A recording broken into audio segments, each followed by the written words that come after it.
Hello. Good evening, everybody. Happy Thursday. It is Thursday, right? Yeah, I mean, we're doing the show. It's Thursday. Hello, everybody. Welcome to another episode of Best of 5. My name is Ilan. I'm your host, as always. Hope you guys are doing well. What up? I see some Kissingtons in the chat. Good to see you all. Welcome, welcome, welcome. For those of you that don't know, hi, my name is Ilan, and this is Best of 5. This started out as a weekly FGC talk show, and it still is a weekly FGC talk show, but with more.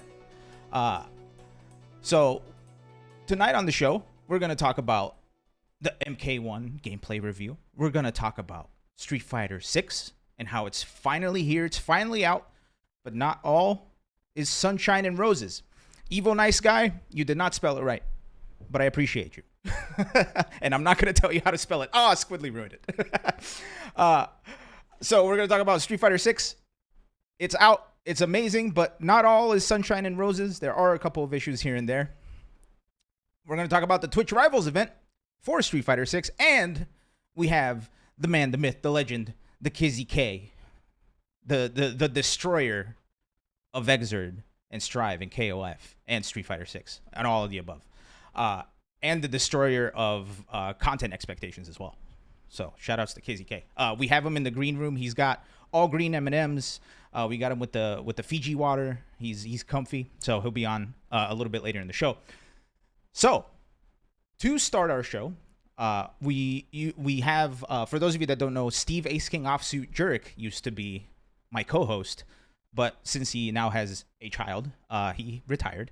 So we have the Memorial Steve Ace King Offsuit Jurek weekly recap, which I am setting up as we speak. Let's get this show started with our weekly recap.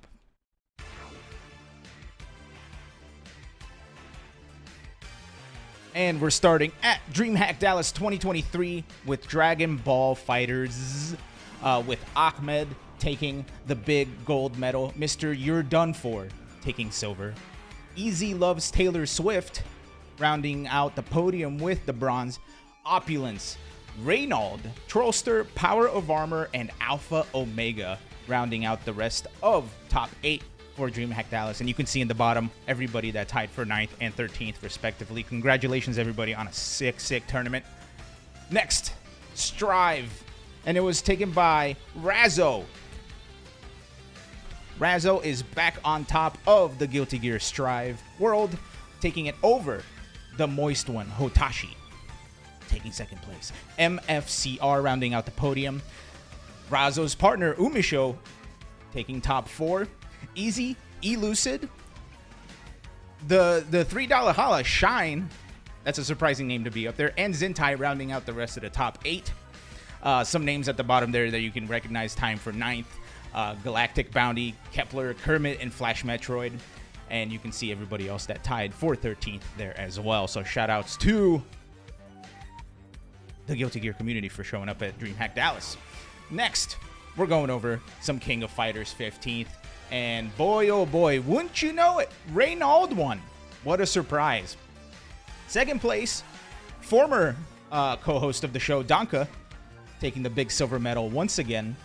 Not winning, not able to beat out Reynald just yet. Earth Stray taking the bronze. The Drunk Monkey taking 4th place. River, Bounceman, Blazer Fury, and Chuvylicious rounding out the rest of the top 8. So shout outs to everybody showing up for KOF at DreamHack Dallas. Street Fighter 6, the first big Street Fighter 6 get together. This was a day after the big release, and it was taken by none other than Punk. Some say he's cracked. I'm kidding. Punk taking the number 1 spot, the gold medal. Shine rounding out the second place with the silver medal. Death Note taking the bronze. The legend Hawaiian Shirt Man was partying all the way up to top 4. McCall, Dustin, Melbu, and Jan. Jan from Houston. Jan in H-Town rounding out the rest of the top 8. Some amazing names. So close to top 8. Like Ice. Oliver Queen is back. Seiken and Flash Metroid once again tied for 9th. Tied for 13th is Witch Metalia. We're going to skip that second name. Femboy Fighting Games and Ramasama. Shout outs to everybody making their way to DreamHack Dallas for Street Fighter 6. If you guys didn't get a chance to see it, go see it. It was an amazing show. For sure. But that's not all. We had a big showing for Tekken 7. DreamHack always has such a cool showing for Tekken 7. And it was taken by the one and only Anakin, taking it over Azim X in the grand finals. Trojan getting that big bronze medal. Goishin, Dr. M, Jackie Tran, Wasulu, and Snake Fan rounding out the rest of the top 8. And at the very bottom there, you can see the rest of the top 16. Shoutouts to everybody in the Tekken 7 tournament. Oops, we skipped one. All right. DreamHack Dallas 2023 Ultimate Marvel vs. Capcom 3. We gotta go over Marvel, man. Marvel's making the big comeback. Everybody's excited again. Not that it ever left. Jason Kiddo taking the big gold medal over Jason Game Dev, taking the silver. Stealth, Austin Zone, Stealth taking the bronze. Colossus, Tampa Never Sleeps, Fredo, I Heart Justice showing up, tying for 5th. Noel Brown tying for 7th, and Scrubs. So shout outs to everybody there. And we got Chimes, Charlemagne, Dr. Gatorade, Ramasama tying for 9th, and Del Buster, House, The Stud, and Limitless tying for 13th. And last but not least, in this weekly recap, we don't usually cover the big weeklies, but I wanted to cover the ICFC North America Summer 2023 preseason Street Fighter 6 tournament. It was the first tournament of ICFC for Street Fighter 6, and it was taken by Punk, taking the big gold medal once again.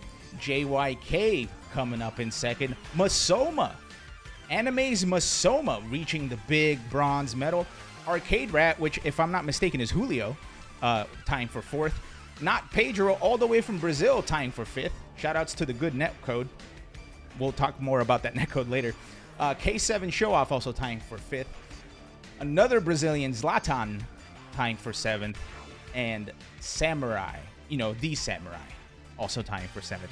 Tied for 9th is Big Mac Combo 98, Ramsey, Black Ninja, and Dual Kevin. And tied for 13th. Oh, what name is that?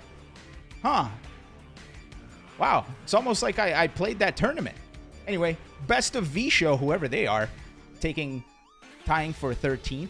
Inconsiderate Raccoon, Crossover RD, and Papa Cap 48 also tying for 13th. So shout outs to everybody for a very, very fun tournament.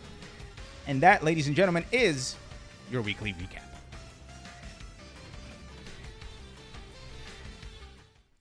Sick. Yeah, I played, and I tied for 13th. It was crazy. I said this on Twitter, but the experience of playing ICFC was such a smooth tournament, right? I had a lot of fun. It felt like things were going well for the most part. Like, of course, every tournament's going to have hiccups here and there. But everything seemed to go very, very smoothly for the most part. So shout outs to 10-0 and the ICFC crew. Also shout outs to Tampa Never Sleeps. I also participated in their tournament yesterday. Unfortunately, they weren't able to do top 8 because, we'll get to that. We'll get to that a little bit later in the show. But that was your weekly recap. Let's get into some of these topics because we got 15 minutes left before we bring Kizzy K on. Also, chat, how you guys doing? You guys doing okay over here? Usually I like to call the chat my co-host, so you guys better start pulling your weight over there, all right? Start co-hosting. You're cool? Nice. Sick. Sorry, I just needed to move something on this other screen. All right. For those of you that missed it, today, shout outs to Papa Jeff Keighley for finally heeding my warning. For those of you that don't know, it seems like news always gets dropped immediately after our weekly show. So we have to wait an entire week to talk about it. However, Papa Jeff Keighley knew that this was an occurrence and made the Summer Game Fest presentation earlier today. So we get to talk about it on the show. For those of you that missed it, the 2 fighting game announcements that were there were that Ryu is coming to Exoprimal as a robot Ryu. Looked kind of weird. Exoprimal looks kind of weird. I haven't played it. Looks fun, but and of course, we had the long-awaited MK1 gameplay reveal. and it looked a little something like this.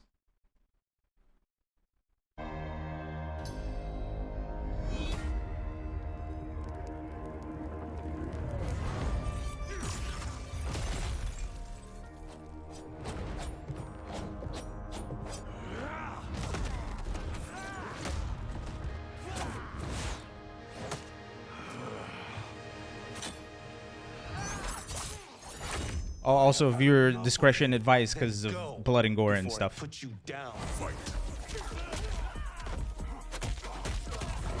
What I find amazing is that it doesn't matter like what engine it's in. It doesn't matter what year it's in. It looks like an MK game with the way the characters move. But you can see there's air combos, there's extended combos. The shenanigans is about to be crazy. There are other champions, I must gather. What do you want? Sento. It's my family blade. Sento's mine, and I won't give it up without a fight. And it's Kenshi with 2 eyes. Also, shoutouts to the stage, man. This stage looks so cool.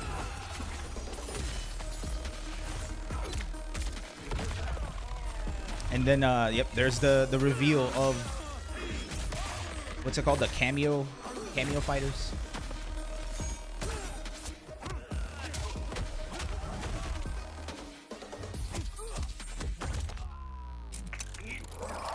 We marvel now.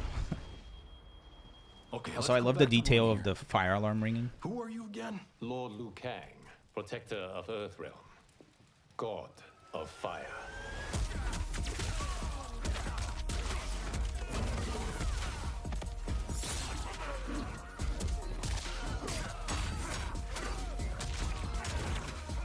This looks very satisfying, and I hope it's as satisfying to play as it is to look at. You have skills, Raiden, but you're inexperienced. Whatever experience I lack, I make up for in heart.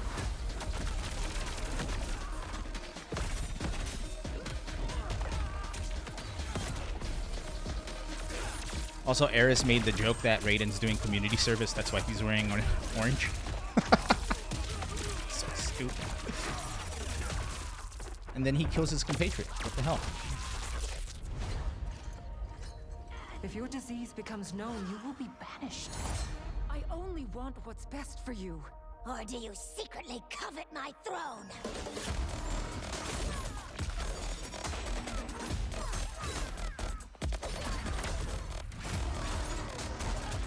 Dude, Goro, cameo fighter, Lord Goro coming in.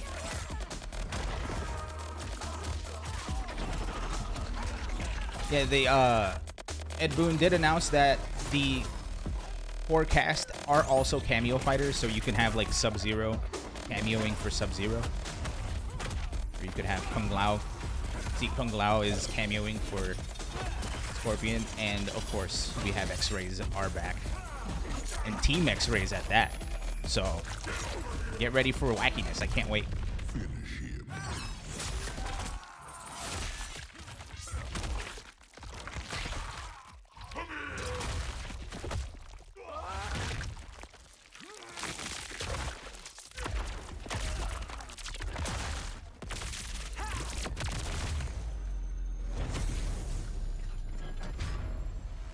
Hell,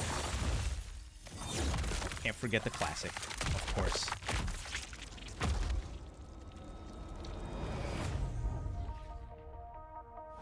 Crazy to me that this game comes out later this year, and we first heard about it, what, like a month ago? Wild. But yeah, so as you can see, it looks like NRS took the criticism that MK11 was a little bit on the blander side, right? It felt like things weren't as satisfying to do in that game, and they completely turned it up to 12. It looks like Marvel vs. Capcom 1. Yeah. You have the cameo fighters. Apparently it's one button and a direction, and you can change which assists they do. You could also do like group X-rays, group fatalities. I don't know, man. The thing looks crazy. I can't wait. The weird thing is, like, there's a couple of things off about the storyline that I thought were really interesting, right? Like, apparently in this timeline, Sub-Zero and Scorpion are brothers. Weird. So it's very interesting that they're playing with, like, you know, the timeline we all know and love. Also, a lot of the scenes in this trailer kind of reminds me of the Mortal Kombat movie a lot. So I'm hoping that they are taking a lot of cues from that. And they confirmed that, again, Jean-Claude Van Damme is coming, going to NRS to be a skin for Johnny Cage. So sick. I'm a big JCVD fan. So I can't wait. Cool. So for those of you that are new here, again, there are 4 Ilans in this show. I am just the Ilan on the bottom left. So I'm going to send you guys over to Ilan on the bottom right because he's got all of the information about Street Fighter 6. So send it up to him. Take it away. Hey, what's up? I'm Ilan on the top left. How you guys doing? Let's talk about Street Fighter 6. Friday of last week, Street Fighter 6 is officially in our hands, in the hands of the people, as it were. Which one's the cameo? It differs by week. You know, this week it's Ilan on the top right. So, well, right's over there. Where's our original host? You know, he all haters got left behind. Anywho, Street Fighter 6. It's out. And reviews could not be better. Everybody is happy with the reviews. The reviews are high. It seems like this is like one of those games where it's having an effect outside of the FGC, and thank goodness it is. So people seem to love World Tour mode a lot. I see a lot of people doing avatar battles and battle hubs. It's been pretty crazy. And you know, like the people who are competitive about it are grinding it away, but the people who aren't are enjoying the shit out of it. Like, I don't think we can ask for anything more. The game feels very fleshed out. Some of the interactions in World Tour mode are just straight up goofy, right? Which is super cool. Like like from a fan standpoint, like you get to go meditate with Ryu, you get to go dance with DJ, you get to roll around in the dirt with Blanco or whatever he does. But yeah, it's so cool to like see these people. Like, they finally turned Street Fighter into like a living, breathing thing, which I think is very interesting. Where Steve Datellis Capcom finally made a good Street Fighter video game. I know. Steve, imagine that. Steve leaves, and then all of a sudden, Street Fighter is great again. But like we were saying before, all's not sunshine and roses, my friends, because as of yesterday night, the servers they died, right? Which very interestingly, it seemed to kind of come out of nowhere, but people started noticing that matchmaking was not working properly. And then all of a sudden, all of the tournaments that were running were not able to be run because you could go to custom rooms and you could show up and you could queue up for the fight, but for whatever reason, you couldn't actually fight. So something's up with the servers. They said earlier today that they fixed it and people were playing, and then all of a sudden it stopped again. So I don't know what's going on. Capcom has been very vocal about keeping us in touch, though, which has been kind of nice. Very, very, very far departure from, Street Fighter 5, where they're just like, servers down. See ya. But yeah, the funny thing is, the very hilarious thing is, usually server issues happen when the game releases, right? Because there's a ton of people trying to log into the servers all at once. That's usually when things go down. It did fine. Nothing happened on Friday when the game released, right? Like, we all got to play on Friday, Saturday, Sunday. It was great. It was a grand old time. And then it wasn't until yesterday that, I guess the server load caught up to Street Fighter 6 and the Capcom servers. Already, within the first weekend, Capcom or Street Fighter 6 already broke 1 million players. It reached a fighting game record on Steam with over 70,000 concurrent players at its all-time peak. It's good. Like, who would have thought, right? If you rewind to 5 or 6 years ago when Street Fighter 5 came out, and you said, "Don't worry, Street Fighter 6 is going to be great," bet you a lot of people would not believe you. It's very, very interesting. I've been playing Manon myself. I've been having a grand old time. I hate fighting against Honda. Been having a lot of issues fighting Honda, but you know, everything is just a grind away. The game has just started.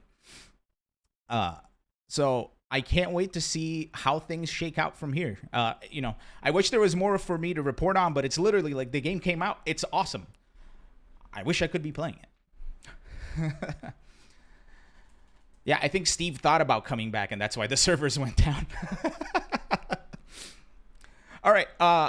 Anyway, that's all the news for the Street Fighter 6 release. We're going to talk about Street Fighter or the Street Fighter 6 Twitch rivals, but like I said, I don't have that information. That information is over there with Ilan on the top right. So I'll send it over to Ilan on the top right. Take it away. Hello, it's me, Ilan on the top right. Good to see you guys. It's been a while. Let's talk about Twitch rivals. Not too long ago, a couple weeks before release, we got this little announcement on the Twitters, edited by Maximilian. I've been thinking about strength, man. Strength. Might. The power to fight. I want to be strong. Let's keep it simple. Can you believe it? We got self-driving cars. The time's coming, we'll be taking rockets to Mars. And yet you still got folks out there using their fists and bodies to seek strength. I hear you. Money, authority, a cool job, a ton of lights. We're all a bunch of fools. But, you know, if you want to know about strength, you just gotta get to it. We fighting fools are all getting to it on the streets. Fighting game is...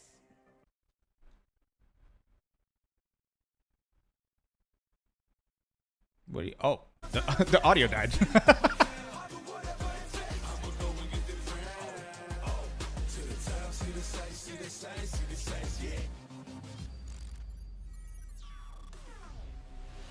Street Fighter 6.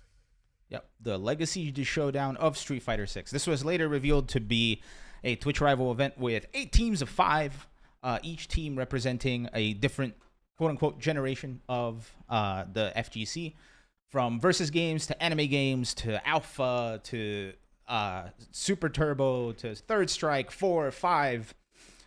Everybody got on there. That was teams of 5.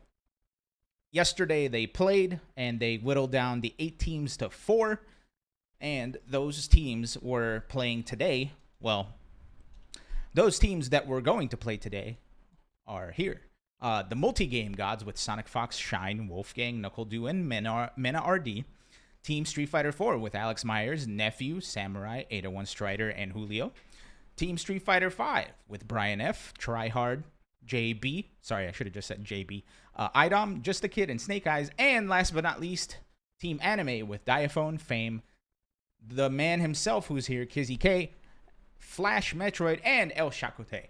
I did get to see a little bit of this yesterday. It was super cool. It was a single elim tournament. So, you know, whatever argument you want to use for who lost, why, whatever, like, keep it amongst yourselves. I don't care. All I know is that I watched some great Street Fighter 6. It was very fun. Unfortunately, again, because of the server issues, they could not run Rivals today. However, they did have a pretty cool broadcast, and they brought a couple people on for some interviews. They filled in some time, but unfortunately, after a little while of trying, they decided to pack it up. So, unfortunate, but them's the breaks with the server. I haven't looked at Twitter in a while, but I assume the servers are still down if everybody's hanging out here. But yeah, that's the news for Twitch Rivals. I'm assuming they're going to postpone it instead of outright cancel it because, you know, that would be bad. I know the Reversal guys unfortunately had to cancel their North America bracket for Street Fighter 6 for their weekly tournament. So same thing with Tampa Never Sleeps tournament yesterday, and they got to top 8 and then the servers died, like almost on the dot. It was weird. Shout out to all the commentators and all the hosts who filled in all the time between yesterday and today while people tried to get matches. Unfortunate that it didn't pan out, but it's unfortunate that, you know, they're having server issues. But if this is what we have to go through to get an amazing game and to, you know, help set us up for the future, so set us up for success in the future, I'm down. We've gone through all of our stuff. I've stalled enough. I think it's time to get to the reason why you guys are actually here. So, without further ado, everybody, please welcome a guest that I've been wanting to have on the show for a hot minute, and we finally did it. Welcome to Best of Five, Kizzy K. Hello. Hey, what's good? You know, just sitting. How about you? Sitting. Sick. Long day, but it was yeah, fun there. Today was fun sure. though. For sure. So, we were just talking about the Twitch Rivals thing. Like, how did that go? Like on your end of things? Well, I mean, I just was chilling with my chat. My community is like super awesome. So, to like, if I need to like kill time, they're like, it's almost like I'm not even at an event. I'm just having fun and just playing and stuff. But the production is great. Shout outs to Maximilian for even doing all of this. Like, to be honest, like the fact that he goes out his way, he always does stuff like this for us. A lot of people don't really appreciate him in that regard. But obviously, I know, and he probably doesn't know that I know, but I know how hard it is. So, thank you so much. I really appreciate it. Thank you, Twitch, for giving fighting games a shine to actually showcase like our talent, whether it's gameplay, personality, or just camaraderie. It's really great. But it's been good. I've been enjoying all of it. Hell yeah. Yeah, I was just going to say, like, they did the whole, like, Super Combo Ultra Week, or whatever it was called, last week, which was super cool. So, yeah, I totally agree. Big ups to Twitch. So, Kizzy, what I want to do is I want to head all the way back because there are people like me who, when we joined the FGC, you were already, like, a known player, right? So, I'm super curious to, like, know, like, how did you find out about the FGC? How did you find out about a local? Like, what was like your first interaction with the FGC like? Oh, it's weird. I got injured playing sports. I tore a ligament in my shoulder, so I went to like kind of depression a little bit because like like young kid was very competitive and like active. I can't be active and like I kind of like lost like what I was gonna do. But while I had a dislocated shoulder, but I was still good at fighting games. So I ran into a friend of mine, CM Sora. Yeah, he was like my training partner for Blaze Blue, and he kind of got me into like going to locals when Super Arcade was a thing back in Walnut. So I used to go there, and then this was right before Ultra came out. And then when Ultra came out, I also was playing Street Fighter. And I was like, I want to play at Ultra. So, I went to like WNF and I went to Rebel Up when it was at the time. So I used to go to those events. And, basically I used to go there and, I was still a kid, still growing up. So I was just like going there, just playing, just trying to like play as much as I can. And that's all I really cared about was just really playing. Like I didn't really care about anything else at the time. And then as I started like seeing that, I can actually be good at this. You know what I mean? Like I'm actually not as bad as I thought it was. And it was just like the progression of like learning and try to like understand tournament. I think the biggest thing when I first started was like breaking my nerves and not and learning how to control my nerves. I never really learned how to control my nerves. It was more of just like, when I was playing sports, it's like you put the helmet on, you just go in. You know what I mean? Like, you know what I mean? Like you're nervous, you're gonna fall, you're gonna get rammed over. So like you just fight, right? But obviously I can't do that in tournament, right? I can't do that on a setup, right? Where I just fight. So I'm like controlling my body and my emotions and my thoughts and stuff like that. So that took a long time. And here I am.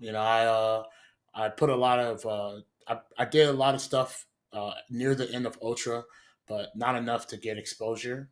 And then when 5 dropped, I did not like 5 as much. So I was like, I want to play anime games. I really like Blaze Blue, and I really like Guilty Gear Revelator at the time, or Sign at the time. So I said that I'm going to put my time into games that I enjoy. and it paid off really well. And here I am, sitting in this car. Yeah, just chilling. Hell yeah. Uh, Yeah. I'm super curious because I've gotten such a wide range of answers when I ask this.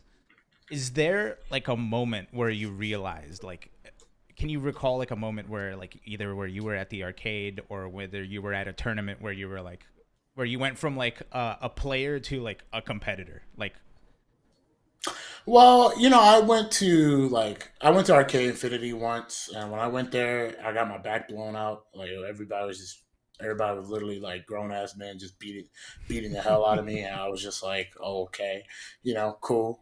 I still like this game, but at that time, I just felt like I was just donating my money to the arcade. But it was cool. And then I just thought that was it, but then I found out there was people that actually set up their monitors and set up their uh, consoles, and I was like, "Oh, you guys use monitors? Wow!"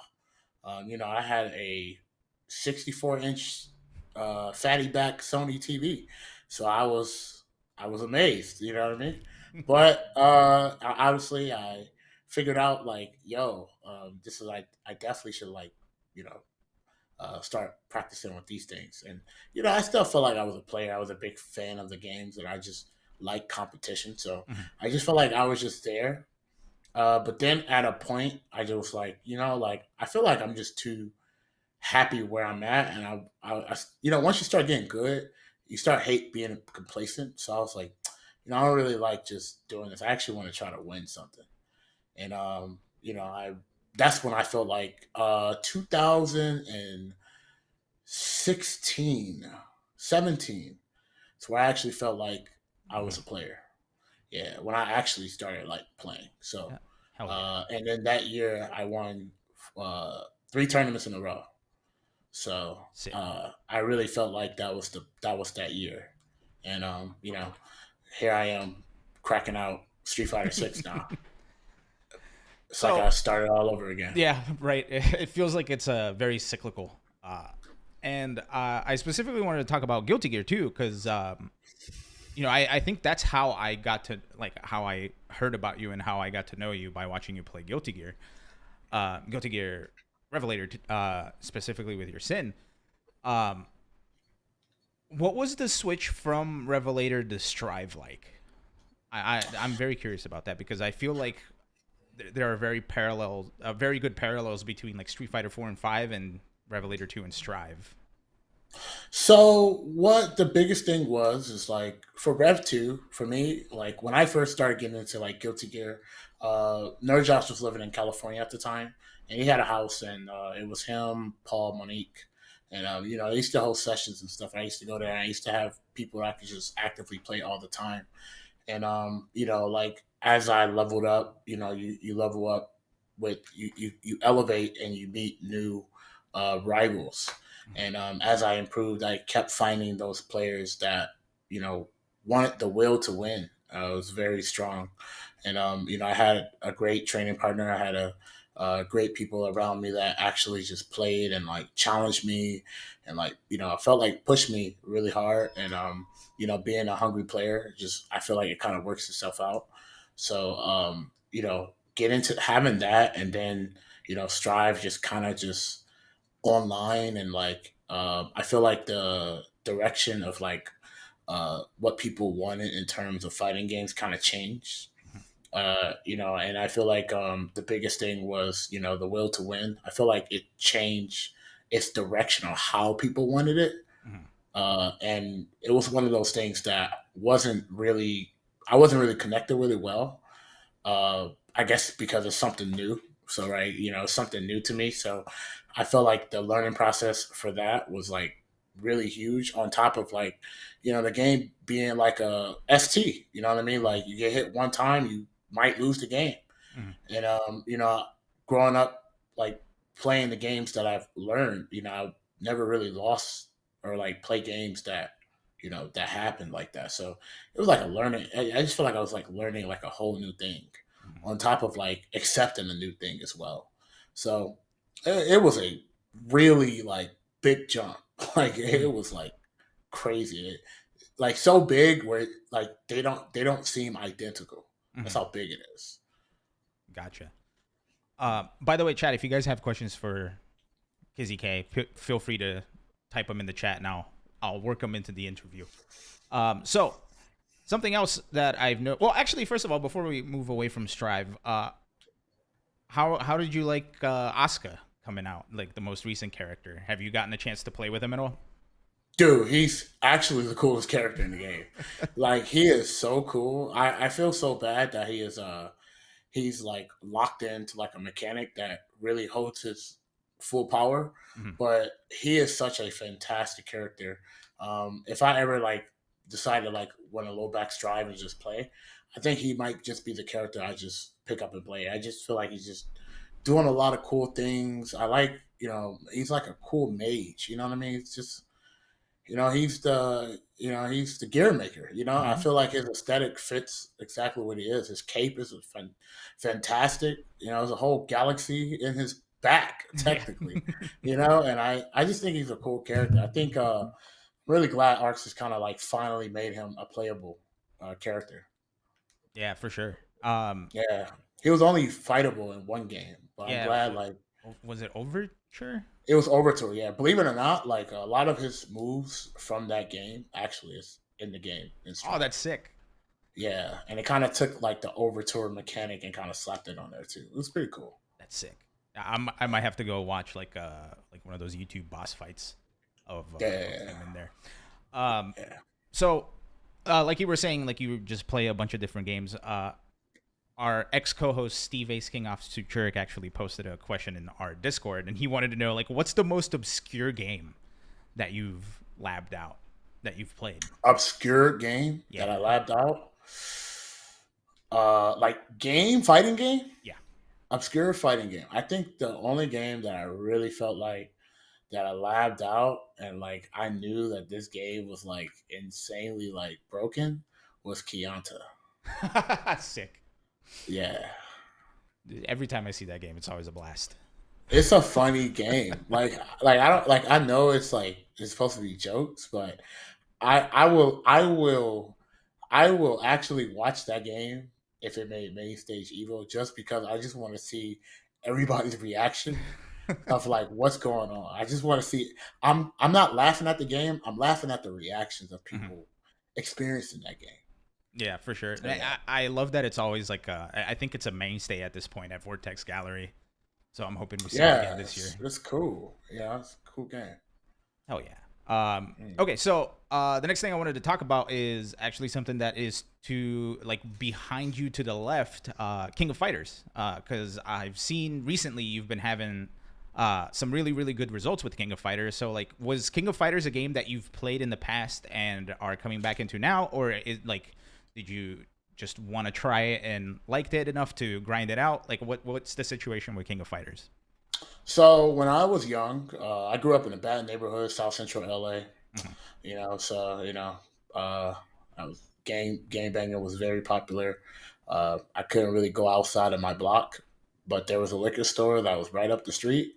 And, I used to go there on the Neo Geo Cavs. I used to play Metal Slug and King of Fighters. Hell yeah. And when I was 8 years old, so I was going up there playing 97, 96, 97, and 98, Metal Slug 2, Metal Slug X, Metal Slug 4, King of Fighters 99, not 99, 98, 2001. I didn't play, I played 99 at home, but 2001.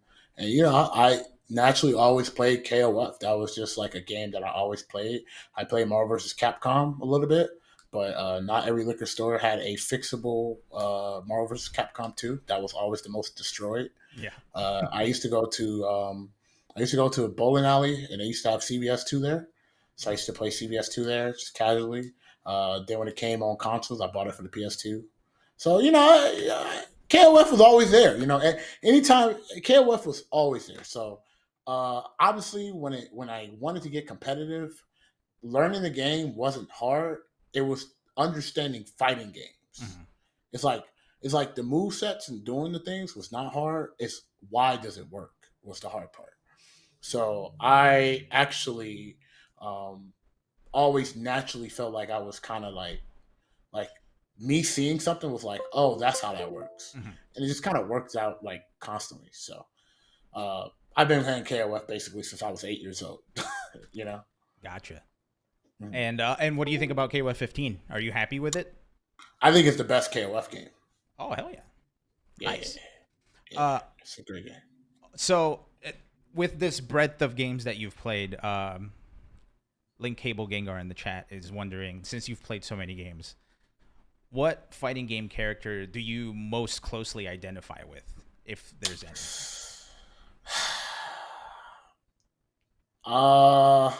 There's like three characters that really I want to connect with. But if I had to choose one, is Jin Kizaragi from Blaze Blue. Mm. Yeah. Why?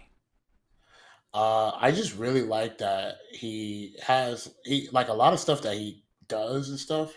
He doesn't really talk about it. He just kind of like does it. Mm. And then the ice element is fucking cool. It's right off the bat. And I like katanas right off the bat too.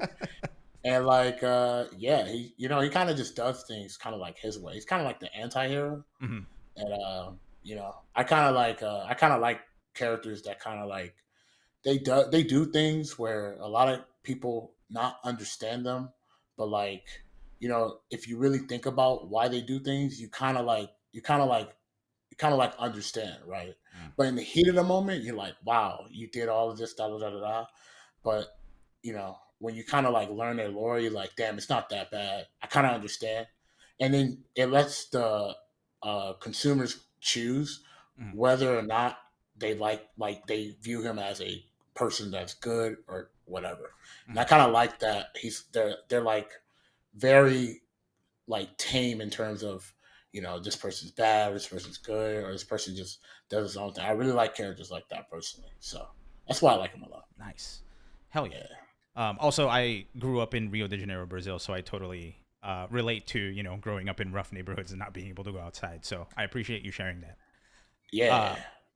That so- shit was crazy. Yeah. Thinking about it when I was like 8 years old, I'm like, damn, that shit was crazy. Yeah. Yeah, I grew up in a 1-bedroom apartment with four people living there, and Bro, I grew up in a shack. So oh damn, there was a house, and there was a back shack, and I used to stay there with my dad every weekend, and like, dude, even though that was a shack, it was just me, my first dog, and him, and we made that place look amazing. hell yeah. And like, I will say, once at that time, obviously I shared the bed with my dad, so obviously at that time I'm thinking that this is all cool and shit. Yeah. But I will say that I really appreciate him just like teaching me like crazy stuff that I was like young. Like, he taught me how to ride a bike right off the bat. Like frame one, I had training wheels for 2 days. 2 days, I had to take it off. You know what I mean? And he was like, people are not going to wait for you, so you have to just do these things, and like obviously at the time, a lot of people be like, man, it's a little too harsh, but like honestly, like I feel like when situations get really rough, I just go into like this mode where like we gotta find the goal, you know what I mean? We gotta find the golden ticket. So being in that environment definitely makes you have like a certain thought process like that. So as harsh as it is, I am appreciative about it. But I also am glad I got the hell out of there too. So Yeah. No, I am with you 100%. I understand. yeah, I don't want to go back, so I'm good with that. Yeah. Okay, so I want to get into the Panda stuff. First, how did you get involved with Panda? Like, did they contact you for to be a part of the team, or like what was that situation like? Well, during my times when I was going to like events, I always seen David, and I used to always have a drink with David, and I would drink a lot sometimes, just because it's a fun vibe. And I always tell him like, bro, one day you're going to sign me. So I don't know for what game. He was like, maybe you should play Street Fighter. It's like, you know what? I don't like 5, but I'll try my best. And I tried, and I told him, I was like, I'm gonna find another way of you signing me. It's just not gonna be for Street Fighter. And like every year, I always tell him we meet up at the same spot. We go out to eat curry. we just shooting the shit. And I told him, I'm like, bro, one day you're gonna sign me. Like, I swear to you, you can ask him if you ever run into him. I always came to him. I was like, bro, I want you guys to sign me. He was like, what are you gonna do? I was like, bro, I'm gonna be the best motherfucker in the world. Like, just sign me. You know what I mean? Like, I was just talking to him. And he was like, yeah, but like, we already have great players. I'm like, yeah, have another great player. Like, get me on board. Like, I'm good, right? And then pandemic hit, and Grand Blue was out. Grand Blue was going to be the game where I was going to hit him up and be like, "Yo, look," you know what I mean? But pandemic happened, so and pandemic happened right when I just moved. So you know, I put a deposit in this one place and things like that. So I was like, "Damn!" Like, I just kind of deposit everything I had right here. Okay, cool. So I'm like, "All right, cool. I can just work on the side." Oh, nah, everybody shut down. Oh, all right, well, you know, stream, hold me down.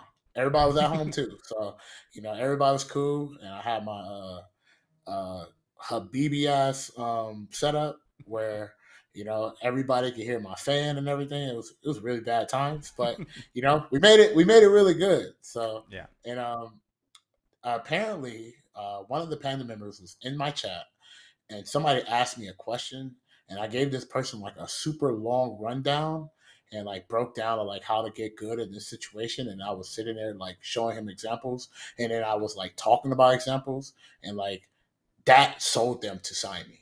Oh yeah. And then they emailed me, I talked to Alan, and then yeah, glitter is gold. So here I am, you know. Sick. And Awesome thing. what I thought was super interesting that Panda was doing that it felt like no other organization was doing at the time is they were really focusing on content, right? Like, did they like give you guys like the rundown of like how to create a channel and how to grow the channel, or was it something where like you already knew what you were doing? It's funny because I'm laughing about it because I remember when I came up in there having this one mindset and they were just like, oh man, that's cute. But we have something even bigger for you. And you know, they were just like, you know, what do you want? I was like, yo, man, like I'm just letting you know I'm gonna be the best player in the scene and I want to do a lot of great things and this is the thing I want to do. And he was like, well, what if I have something bigger than that? And I was like, well, what is it? And it was like, how about I push you as a content creator? And I was like, what is that? Like, what is this, right? And he kind of broke it down to me, and he was like, you know, what I'm gonna do is I'm just gonna teach you what your goal is and how you do things. And look, I'm gonna be honest with you, it's gonna be hard because you're jumping into this and you're just trying to find your footing. But I believe in you, and we're gonna invest into you, and we're going to make sure you come out good. And one of the things that they always said, and I use that as my philosophy for everything. It's like, we don't want you to make it big. We want you to make it because we want you to be bigger than, we want you to be above big. So when I heard that, I was like, you know, like I'm going to take these guys to consideration and, you know, we're going to work with what they have. And, you know, they started me off really, really light. But I've earned my worth and, you know, I worked hard and they only gave me bonuses and things that I really wanted. So I am very grateful that they showed me this direction of me that I didn't even know I had, and made it something very great. So it made me also enjoy it a lot. Nice. Was there like any particular lesson or lessons that you had to learn, or like going into this side of the world, like the content creation side of the world? Like, what was like the biggest challenge that you had to overcome in order to? There's a lot of jealousy in this field. There's a lot of hating ass people that I didn't even know existed, and I think the pandemic made it worse in a lot of ways because now people only see these things over and over and over again, and eventually, if you don't like something, you keep seeing something you don't like. Depending on how you carry yourself, you can't hold it in, so you have to lash it out. And a lot of people realize that you know people are very popular at being negative. So I feel like that was the biggest hurdle for me. On top of learning how to structure myself in a lot of ways of like seeing a situation and trying to use that as an opportunity to do things. And now I'm more mature. I feel like now that uh, I see like creator opportunities when something happens, and I just try to make the best of it rather than just like ending it, right, or just laughing it off and things like that. So, Mhm. I as hurtful as it is, like I feel like yeah, the biggest thing was just dealing with people just like all of a sudden just hating on things that was not even, to be honest with you, it wasn't really designed for them. It's designed for people who've never been here. Mhm. And I'm glad that I'm glad that Panda did it, because now there's a lot of people who are creators now. We Yeah. didn't have a lot until Panda arrived. When Panda showed up, it was there. Obviously, Sejam was doing it, very like thoroughly. Like you were doing it as well. They also had obviously Max was doing it too. Esteban was doing it as Mhm. well. But it wasn't like a lot. It wasn't really like a keyhole, like a keyhole. Now we have like tutorial masters. Mhm. We got people who have like all these like variations of things. So, without Panda, like people wouldn't have stepped up and be like, "Oh, let me do something that I want people to see." And they kind of put that fire on people. So, at the end of the day, as much as people hate them, like they have to thank you because you did it because of them. So I'm very grateful in that regard. But it was very challenging, kind of like Mhm. dealing with that, because in my head I wasn't trying to compete with anybody. In my head I was just trying to have fun, produce, laugh, do some fun stuff. I was always open of like doing other things with people too, but for some weird reason people just made that assumption that I wasn't, and people made assumptions that like I'm just trying to milk stuff and things like that. So like people just made all these narratives, and because the internet is always correct, kind of worked out for them. Mhm. So that was a bit hard, because I had a lot of people that I thought I was friends with, not my friends anymore. I don't even talk to them to this day. So, it was a great lesson. So I'm Mhm. very, at the end of the day, that was the hardest part, just learning, because you had to deal with all of that at home. So I had to like process all of that. Yeah. Yeah. And under Panda, is there like a piece of content that you're like that you hold as like the proudest piece of content you made? Under Panda, I actually really love the Panda channel. Mm. I will say that all of that work that I did with the Panda channel was actually absolutely fun. Just because I get to just be myself and just clown and just do Mhm. all that stuff, it felt really fun. And then everybody from Panda, most of the people were really funny. Outside of like some people on our team that have wild takes or like say crazy stuff on the internet. When it wasn't about that and it was just about fun things, they were really fun people to really Mhm. work with. And I had a great time because we used to gather together. Like Panda would rent a random booth, and we would go there a day early just to do fun stuff at the booth. And we get to just vibe and just talk with the team. Like I was talking with all of my Smash players, and like we had a cool connection. You know what I mean? Mhm. So it was really nice in that regard. So shout outs to Panda. Not only that it wasn't like it was a business, but it felt like under the business that we were all relatable in terms of like having fun and just doing cool stuff. So thank them for that. That was Yeah. the biggest thing that I really enjoyed. Oh, that's awesome. So I do have a question for you. It is 9 o'clock. Well, 9 o'clock Central. Do you have extra time to chill out and talk some more, or do you need to go somewhere? Yeah, Oh, dog. sick. I came here. My time is literally your time right now, so Sick. I'm good. Yeah, Well, then let's keep going. Then this is sick. yeah. I'm having a lot of fun, man. Thank you so much for being here Oh, again. no problem. No problem. And Joker Trick in the chat. Since we're talking about like all this like lesson learned stuff, Joker Trick in the chat asks if there are any lessons that you learned in fighting games and in content creation that you can apply to aspects of your everyday life. Oh yes, absolutely. Uh, I would say also, what's good, Joker. Also, I will say that yeah, dealing with people, just how you handle things, and kind of like, how how you articulate yourself too.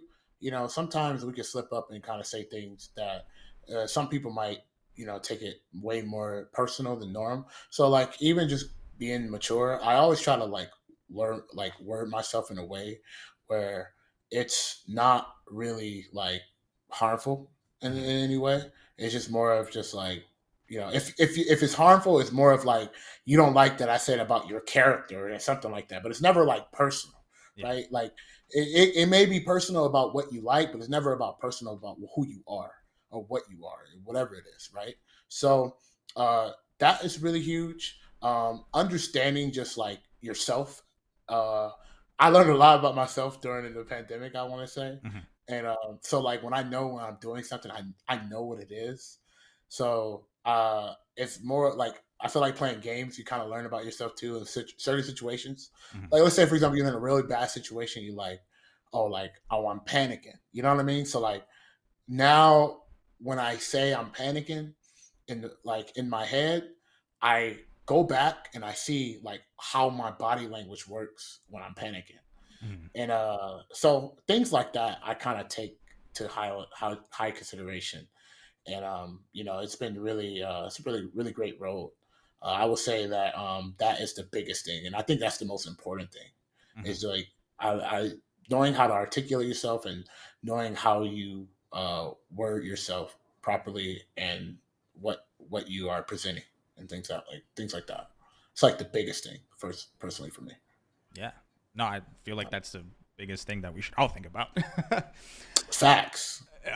So speaking of articulating yourself well and coming across well, I wanted to get into the downfall of Panda, as it were. From your end of things, from the inside, like what happened? So TELR, for what I know and what I've seen now, that everything is coming to fruition, that Alan said before it happened, was that this was a foul play to a certain degree. To a certain degree, it was a foul play. But at the same time, Alan should have been way more responsible of trusting people that may not have his best interest, even though in his eye and his world that it was the best interest for everybody. Like, and that's again about articulating yourself. This is why it's very important. Is because you might say something, and then like you might say something a certain way, and multiple people might take that like differently. And I think that was the case.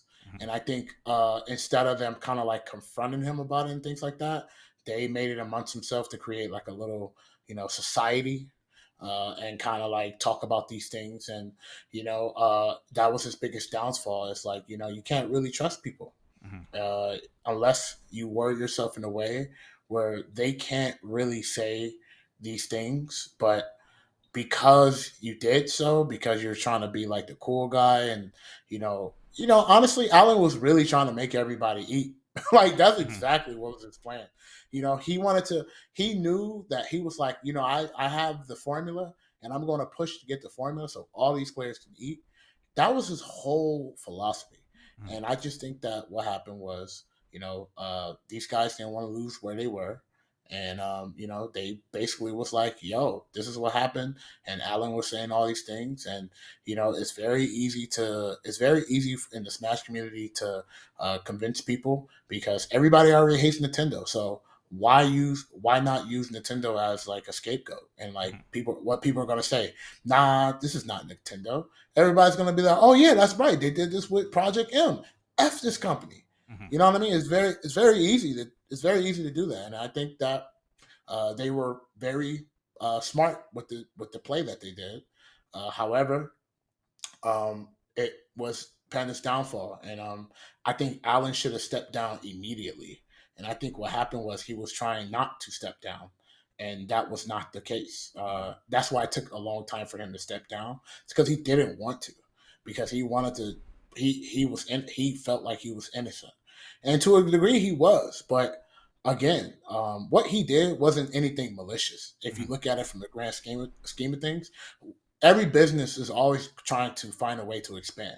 So why is it all of a sudden like a guilty thing to like expand? So what we're gonna do? We're gonna cry and never order anything from Amazon. So you don't want to save $20 at Amazon because of this particular thing. Like you're not gonna go to like Save-Ons because of this. You know what I mean? Like all these companies are always gonna find ways to expand. And like obviously, like it sucks, right? It sucks that it has to work that way. And I just think that's kind of what happened. And here we are. It's really, really unfortunate that that team went down, because now what? We don't have anything. So he mentioned that I don't think this company is going to last long, because they don't have a Dota license. What's the guys that just shut down recently? Beyond the Summit. Beyond the Summit, and look what happened. They made that announcement, and the Smash World Tour, like, their statement was very weird too. So like a lot of people just like all the stuff was he say she say, but for some weird reason, because Panda was with Nintendo, they felt like everybody had to just like out at them like that, and I felt like that was very unfair. In a lot of ways, a lot of people lost their jobs, full-time jobs. We had a lot of great things. And we was doing a lot of great things for people. Yeah. And like the fact that people at that point were just looking to just cause fire hazard, nobody really thought about the jobs that were lost and people going to depression and like, doing things like that. And thankfully I had a hard life. So, dealing with this, it was really hard. I had a lot of resentment for a long time. But I got out of it, and like, I'm just like, cool. Like, just back to square one, and we just gotta do this again, So yeah. No, and I think something that even I got caught up in is like once I read all of it, it was like knee-jerk reaction city, right? So like ever since then, like at the show we've been running through we've been running with a model called "Let Them Cook," where like we see something happen, we gotta let it cook, wait, and then make a decision once we're not like knee-jerk reacting to something.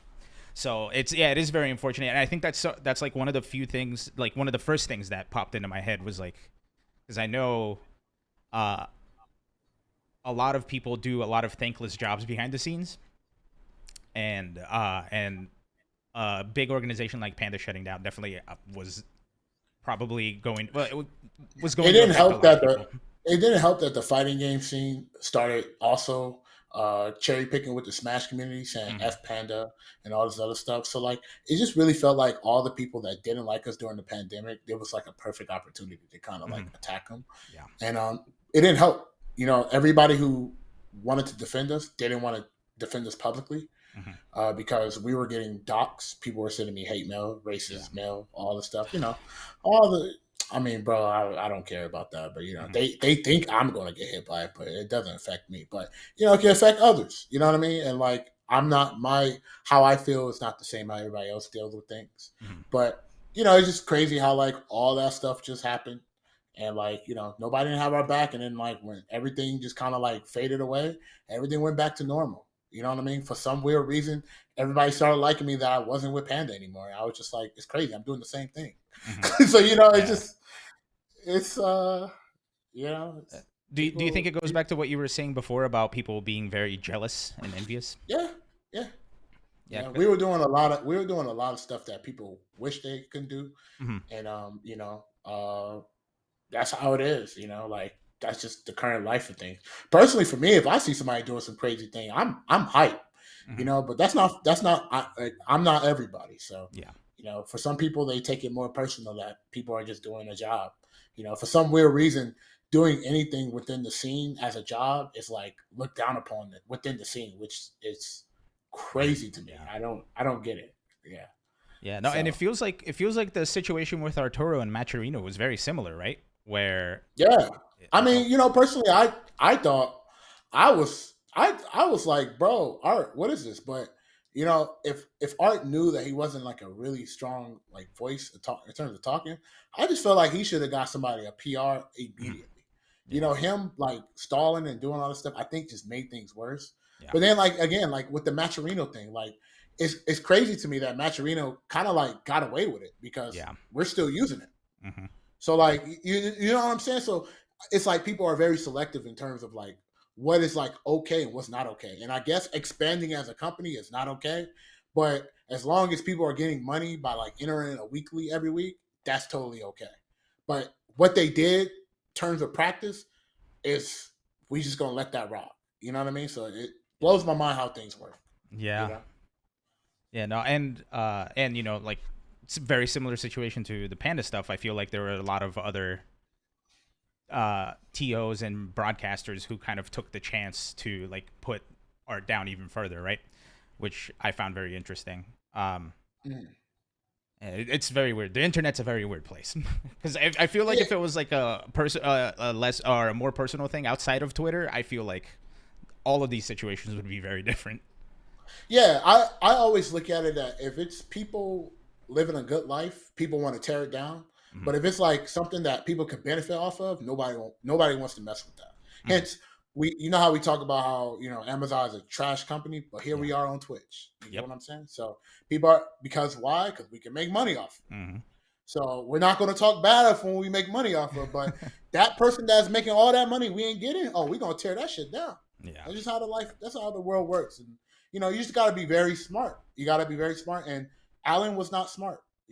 As much as he's not wrong, but he wasn't smart. And I have to own up to him not being a great leader. You have to be a great leader, and sometimes trying to be the good guy, you have to be very wise of how good you be in terms of your direction, because people don't see it that way. Yeah. Well, and speaking of being a good guy, out of the ashes of this Panda situation, you brought back that Panda channel under a new name. And I think I saw that you also brought back like a lot of the people who were working on that channel as well, to keep it up. Like, what's that been like, spearheading a channel resurrection kind of like that? It's hard, man. Running 2 channels, streaming on Twitch, trying to be a pro player, and also trying to like balance my personal life. Mm-hmm. It's a mission. It's very expensive, I'll tell you that. If you want to ask, it's very expensive. But I did it because I was just like, again, the philosophy that Panda had, it wasn't a bad thing. So my goal was to make it up, and so people don't get mad about it. I'm like, well, you guys can come in too. Mm-hmm. So the door is open for you guys, and like they can't hate on themselves. So I'm like, everybody's gonna have fun and just do some cool stuff. That was the biggest goal, was to have a hub so people could just go and just have fun and just see some cool stuff, hear people's takes, thoughts. Mm-hmm. And it's just not like Panda members. It's like it's community members now. So anybody who want to be on it, if I reach out to them, they say okay, they earn it. It doesn't matter how big or small the creator you are, as long as you're just down to be cool and just do some fun stuff and like have be entertaining, or just kind of like throw some jabs here and there. Just you're in. Simple as that. Yeah. And in your opinion, how's that gone so far? Are you happy with how things are?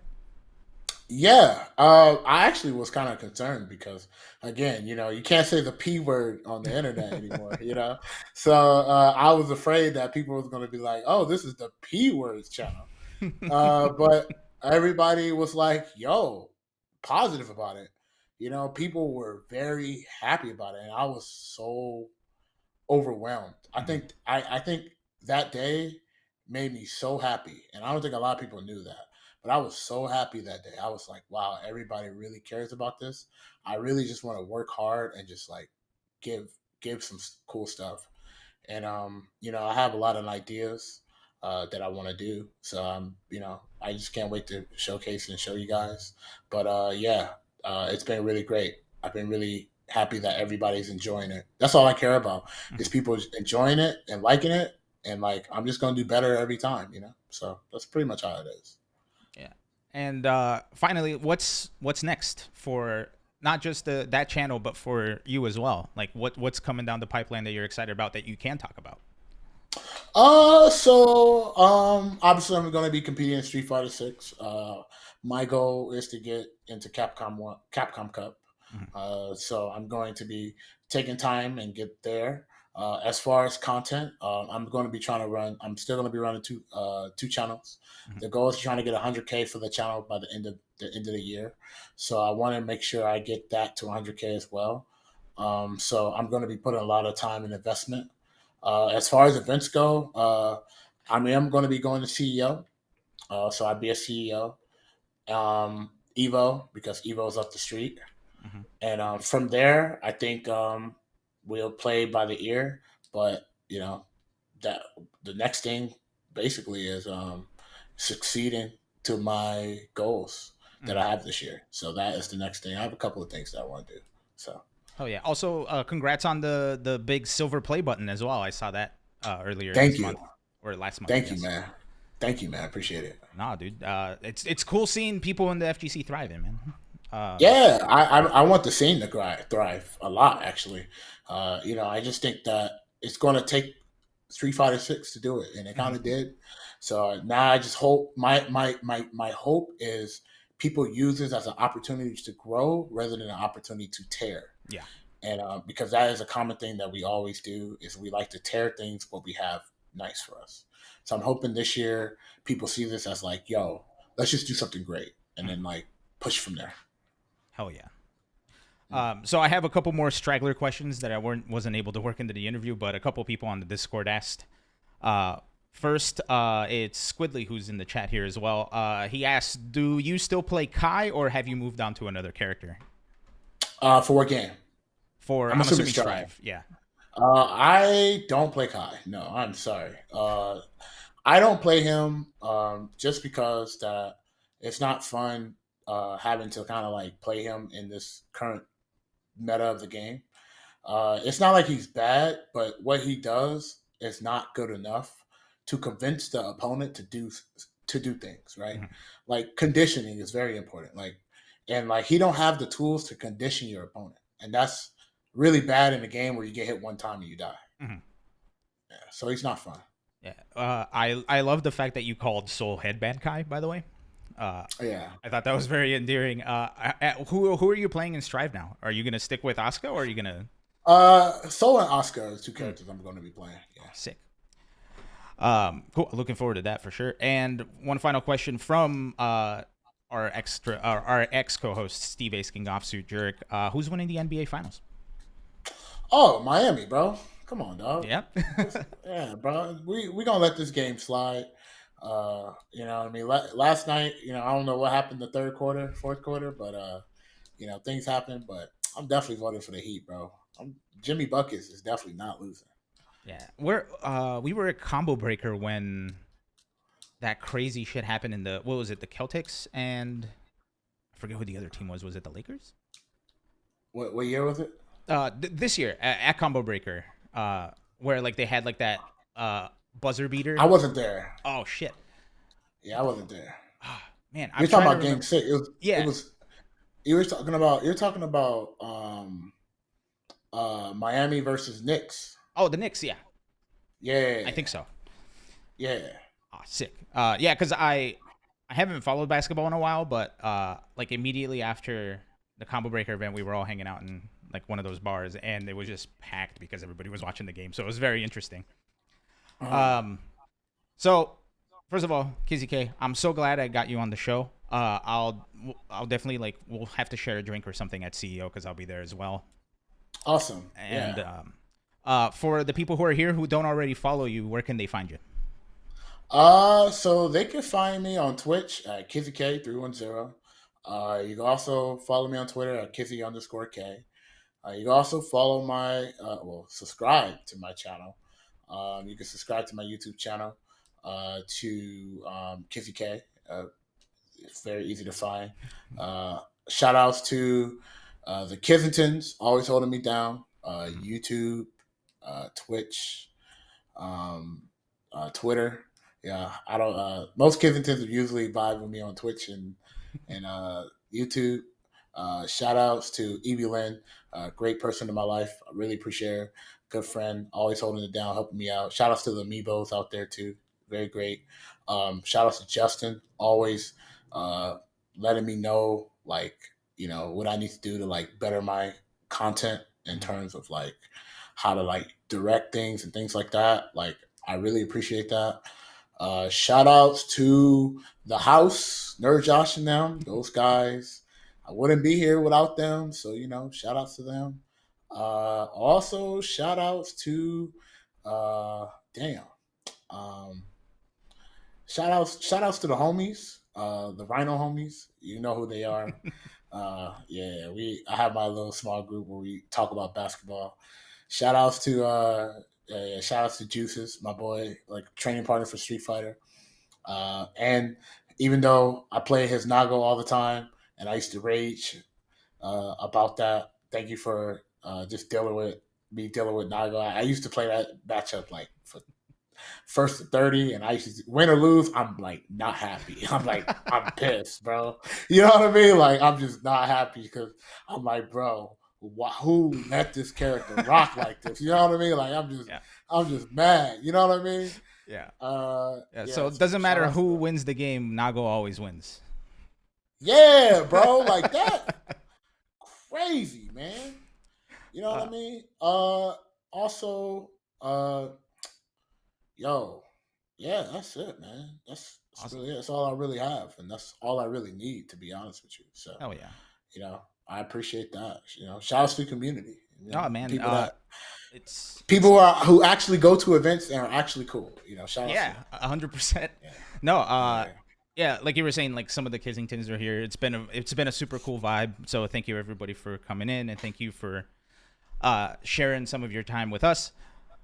We'll definitely be sharing a drink at CEO, or like at least a high five or a fist bump, whatever. Yeah, whatever works, man. I'll be for there. sure. Oh, I did forget to ask, who are you playing in Street Fighter 6? Oh, I'm playing DJ. DJ, okay, cool. Yeah. We'll have to run a set sometime. I'm super down. I love playing him. Hell yeah. All right, man. Thank you so much for hanging out with me, and thank you so much for going over time by almost an hour. I appreciate you. It's been no fun. problem. Shout outs to everybody in the chat. I can't see who's there, but shout outs to everybody. Thank you guys for watching. Drop them a follow. Thank you for having me. And yeah, I'm about to go downstairs and chug me some water. Oh yeah, go do your thing. Thanks again, man. We'll talk soon. Thank you, man. Appreciate it. All right, that was Kizzy K. Kissington's in the chat. Thank you also so much for being here. My regular viewers, thank you guys so much for being here. This has been such a blast. I'm so happy we're doing interviews again, man. People are so cool. FGC people are cool. Keep being cool. All right, that's been us.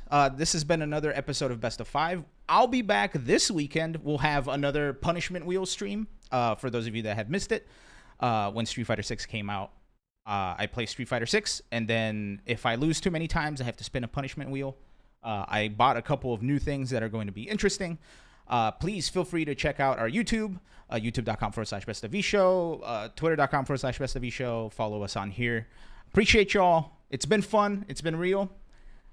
And I'll catch you guys this weekend. All right? You guys stay safe, stay happy, and I'll catch you next time. There's no button on this thing, so I'm just going to go over here. All right. Later.